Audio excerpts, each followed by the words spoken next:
विश्वभर साम्राज्यवादको बिगबिगी भएको बेलामा सबैतिर उपनिवेशवादको बिगबिग भएको बेलामा हाम्रै महादेशमा पनि हाम्रा वरिपरिका सबैजसो मुलुकहरू साम्राज्यवादी शक्तिहरूको उपनिवेश भएको बेलामा पनि हाम्रा पूर्वजहरूले हाम्रा पुर्खाहरूले हाम्रो देशलाई कहिल्यै कसैको प्रत्यक्ष उपनिवेश बन्न दिनु भएन र स्वाधीन र स्वतन्त्र देशको रूपमा नेपाललाई यो मुलुकलाई खडा गर्नुभयो। त्यस्तो स्वतन्त्र र स्वाधीन देशको नागरिक हुन पाएकोमा आज पनि हामी गौरव गर्छौँ। हाम्रा पूर्वज र पुर्खाहरूले त्यसैले हामीलाई यो अभिभारा दिनुभयो कि राष्ट्रिय सार्वभौमिकता, भौगोलिक अखण्डता, स्वाधीनता, स्वाभिमान र राष्ट्रिय हितको रक्षा गर्नु, साथसाथै त्यसको निम्ति राष्ट्रिय एकतालाई सुदृढ गर्नु। आज पनि हामी हाम्रा पूर्वज र पुर्खाहरूले दिएको यो अभिभारालाई सिरोपर गर्छौँ। यस संसार अगाडि बढ्नु र यसलाई पुरा गर्नु आफ्नो कर्तव्य ठान्छौँ र त्यसमै हामी दृढतापूर्वक अगाडि बढिराखेका छौँ। तर यो कर्तव्य पुरा गर्ने सिलसिलामा हामीलाई थाहा छ, हामी सचेत छौँ कि अझ पनि हाम्रो मुलुकको राष्ट्रिय सार्वभौमिकता, भौगोलिक अखण्डतामाथि अतिक्रमण गर्दै विदेशी शक्तिहरूद्वारा हाम्रो भूभाग कब्जा गरिएको छ, हाम्रो सीमामा अतिक्रमण गरिएको छ, हाम्रो भूभागमा विदेशी सैनिकहरू, सुरक्षा बलहरू बुट बजारी राखेका छन्।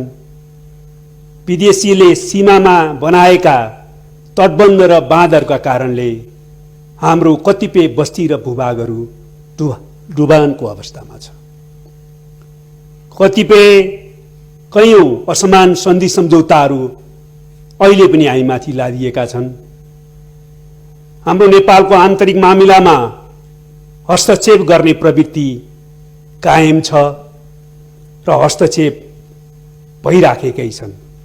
यद्यपि यस मामलामा नेपालका राजनीतिक पार्टी र नेताहरूले पनि कहिलेकाहीँ आफ्नो निहित स्वार्थका निम्ति विदेशी हस्तक्षेपमा रम्ने र कतिपय बेलामा विदेशी हस्तक्षेप नै आमन्त्रण गर्ने प्रवृत्ति देखाबाट पनि विदेशी हस्तक्षेप नेपालमा भित्रिने अवसर प्राप्त भएको छ।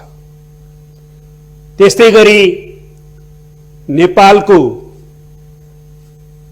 प्राकृतिक स्रोत सम्पदामाथि पारस्परिक हितका आधारमा उपयोग गर्नुपर्नेमा नेपालको आफ्नै हितलाई पछाडि धकेलेर आफ्नो विदेशीहरूले आफ्नो हितलाई मात्रै केन्द्रमा राखेर नेपाली प्राकृतिक स्रोतको दोहन गर्ने एउटा प्रवृत्ति पनि देखाइराखेका छन् र हाम्रो नेपालको भूराजनीतिक अवस्थितिको नाजायज फाइदा उठाउँदै नेपालको भूराजनीतिक संवेदनशीलतालाई उपेक्षा गर्दै नेपाली भूमिलाई आफ्नो सामरिक एवं रणनीतिक स्वार्थको निम्ति प्रयोग गर्ने, नेपाललाई आफ्नो त्यस स्वार्थको क्रियास्थल बनाउने विभिन्न क्रियाकलापहरूबाट नेपाललाई सताउने प्रयत्न पनि भइराखेको हामीले बिहोरेका छौँ।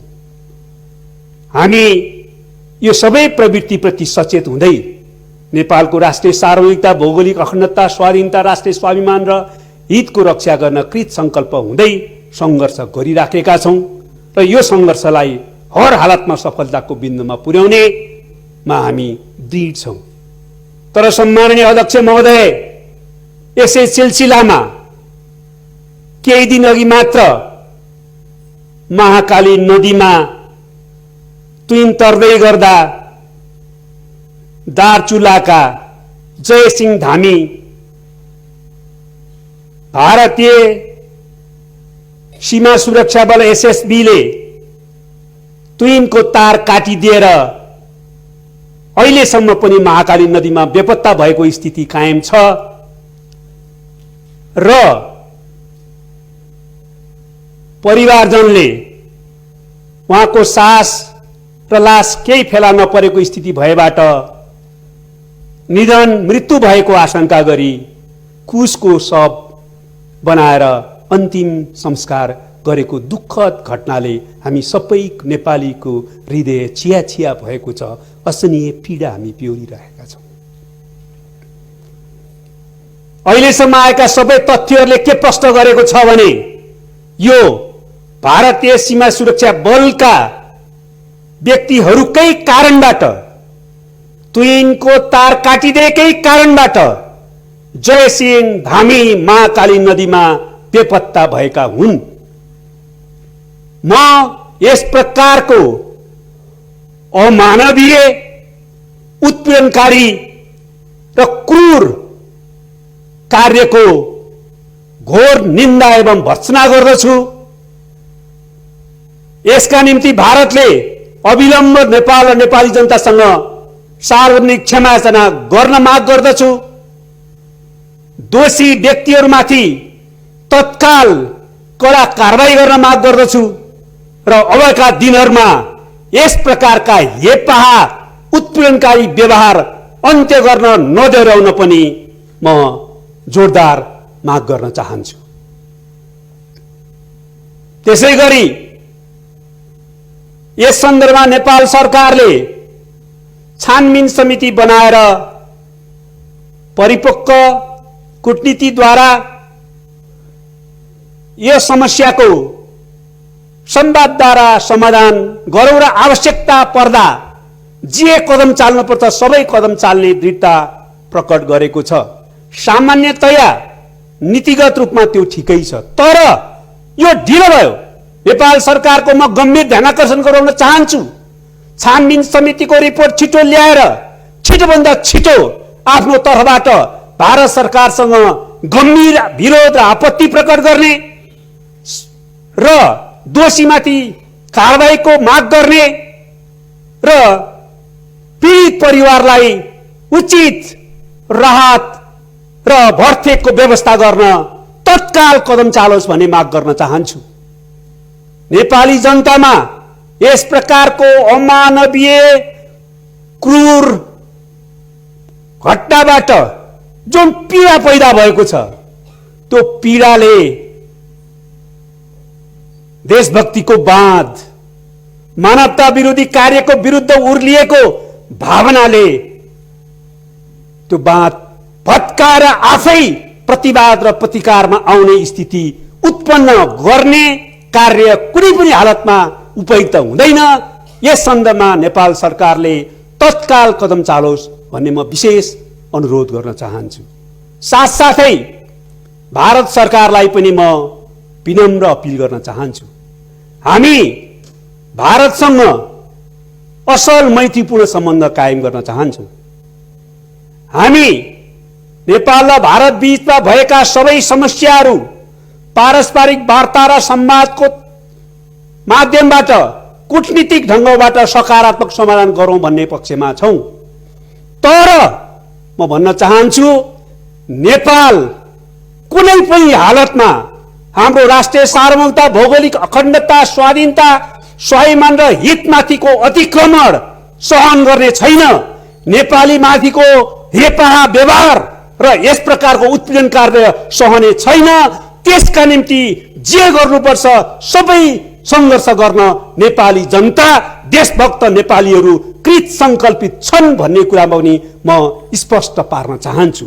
त्यसैले भारत सरकारले छिटोभन्दा छिटो यसबारेमा आफ्नै पहल कदममा पनि क्षमायाचना गर्ने, दोषीमाथि कडा कारबाही गर्ने र अब आइन्दा यस प्रकारको गल्ती दोहोऱ्याइने छैन भनेर प्रतिबद्धता व्यक्त गर्ने काम गरोस् भन्ने म अनुरोध गर्न चाहन्छु।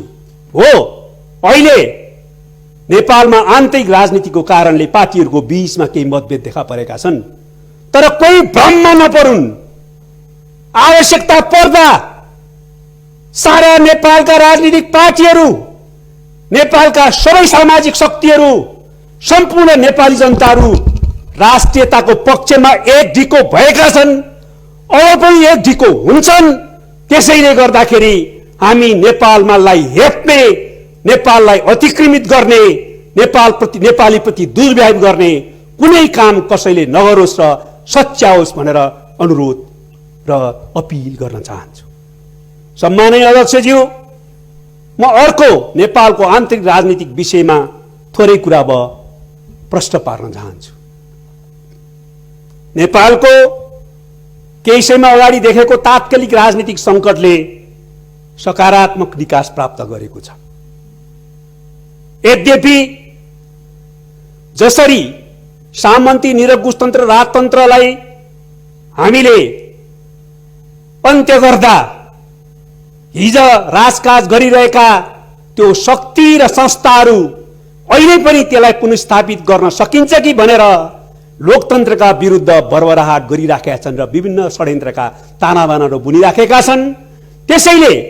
त्यसै गरी हिजको असंवैधानिक अलोकतान्त्रिक कदम चाल्ने शक्तिहरू पनि आज यो अहिले फेरि संविधान र लोकतन्त्रलाई ट्र्याकमा ल्याउने, लिकमा ल्याउने र प्रतिगामी कदम असफल पार्ने काम भएपछि विभिन्न ढङ्गले त्यसका विरुद्ध जाइराखेका छन् भन्ने कुरा बुझ्न कुनै गाह्रो छैन। त्यो स्वाभाविक पनि हो केही दिनसम्म, केही हदसम्म। तर म भन्न चाहन्छु, यो देशका निम्ति, यो देशको जनताका निम्ति शहीदहरूलाई केन्द्रमा राखेर, पुर्खाहरूलाई केन्द्रमा राखेर आफ्नो जिम्मेवारी सोचौं र संविधान र लोकतन्त्रको रक्षाका पक्षमा र सामाजिक आर्थिक रूपान्तरणको पक्षमा आफ्ना गल्ती कमजोरीहरूप्रति सचेत हुँदै र त्यसप्रति हामीले आत्मसमीक्षा गर्दै अगाडि बढ्न पनि म सबैलाई अपिल गर्न चाहन्छु। अध्यक्ष महोदय, नेपाली जनताले प्रतिगमन विरोधी संघर्षका क्रममा निर्देश गरेका थिए।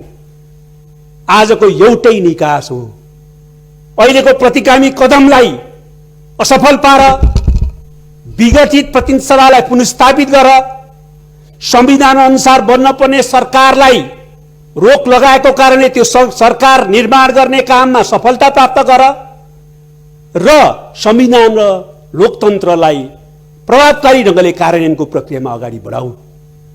यो काम सही दिशामा अगाडि बढेको छ। त्यस अर्थमा प्रतिगामी कदम परास्त भएको छ। यो निकासको एउटा पाटो हो। तर साथसाथै नेपाली जनताले भनेका थिए त्यति मात्रै भएर पुग्दैन। यदि यो देशलाई सही दिशातिर लैजाने हो भनेदेखि जनताले भनेका थिए, निर्देश दिएका थिए, असंवैधानिक, अलोकतान्त्रिक, निरङ्कुश, स्वेच्छाचारी, असहिष्णु, व्यक्तिवादी र भ्रष्ट प्रवृत्तिबाट आफूलाई पनि मुक्त गर, त्यसलाई दोहोरिन नदेऊ भनेका थिए। त्यसकारण त्यो प्रवृत्तिको भने अन्त भइसकेका छैन। सबै राजनीतिक पार्टी र नेताहरूले र विशेषतः यो गठबन्धन, प्रतिगमन विरोधी गठबन्धन र त्यस आधारमा सरकार चलाउने शक्तिहरूले र सरकारले यसबारेमा गम्भीरतापूर्वक सोच्नुपर्ने छ। त्यसको प्रवृत्तिको विरुद्ध सङ्घर्ष गरेको कारणले त्यो प्रवृत्तिमा आफूमा कुनै पनि हालत देखा पर्न नपाओस्, त्यो प्रवृत्तिबाट आफूलाई मुक्त राख्नुपर्छ। दोस्रो कुरा, प्रतिनिधि सभालाई विघटन गरेर प्रतिगामी कदम चाल्ने प्रमुख पात्र र नायकत्व पूर्व प्रधानमन्त्री, तत्कालीन सरकारका प्रमुख र माननीय केपी शर्मा ओलीले नै गर्नुभएको थियो। त्यो कुरा सत्य हो। तर यो कुरा पनि हामीले आत्मसात गर्नु जरुरी छ। यो मुलुकको दुरावस्थाका निम्ति, यो मुलुकको यो बेहालका निम्ति त्यो प्रवृत्तिका बाहक उहाँ मात्रै जिम्मेवार हुनुहुन्थेन। सबै राजनीतिक पार्टीहरू, नेताहरू, योभन्दा अगाडि विभिन्न ढङ्गले सरकार चलाउने सरकारहरू पनि एक वा अर्को रूपमा, एउटा वा अर्को हदसम्म जिम्मेवार थिए। आज हामीले त्यो कुरा पनि गम्भीर आत्मसमीक्षा गर्नुपर्छ, निर्मम आत्मसमीक्षा गर्नुपर्छ र आफूलाई सच्याउन हामी तयार हुनुपर्छ। र त्यसैले नेपाली जनताले निर्देश दिएका हुन् र तेस्रो कुरा आजको निकास भनेको आफूलाई बदल्नुपर्छ। पार्टीहरूले, नेताहरूले र सरकारले आफूलाई बदलेर नयाँ ढङ्गले काम गर्ने तत्परता प्रश्न गर्नुपर्छ। अध्यक्ष महोदय, त्यसैले म अहिलेको सरकारलाई, विशेषतः प्रतिगमन विरोधी राजनीतिक पार्टीका नेताहरूलाई आफूलाई बदल्न र नेपाली जनताले अपेक्षा गरे अनुसार नयाँ ढङ्गले काम गर्न अपिल गर्न चाहन्छु र तत्कालको निम्ति खोपको व्यवस्था गर्न, बाढी पहिरो पीडितलाई आवश्यक राहत दिन, कोभिड पीडितहरूलाई तात्कालिक मजदुर किसान गरिबहरूलाई तात्कालिक राहतको प्याकेज व्यवस्था गर्न, उद्योग व्यवसाय र अर्थतन्त्र जो शिथिल भएको छ त्यसलाई सही ठाउँमा सक्रिय गराउनका निम्ति राहतको प्याकेज ल्याउन, सुशासन र भ्रष्टाचारको प्रभावकारी नियन्त्रण गर्न र हामीले संविधान कानुन पद्धतिलाई हर रूपमा लागू गर्न आवश्यक छ।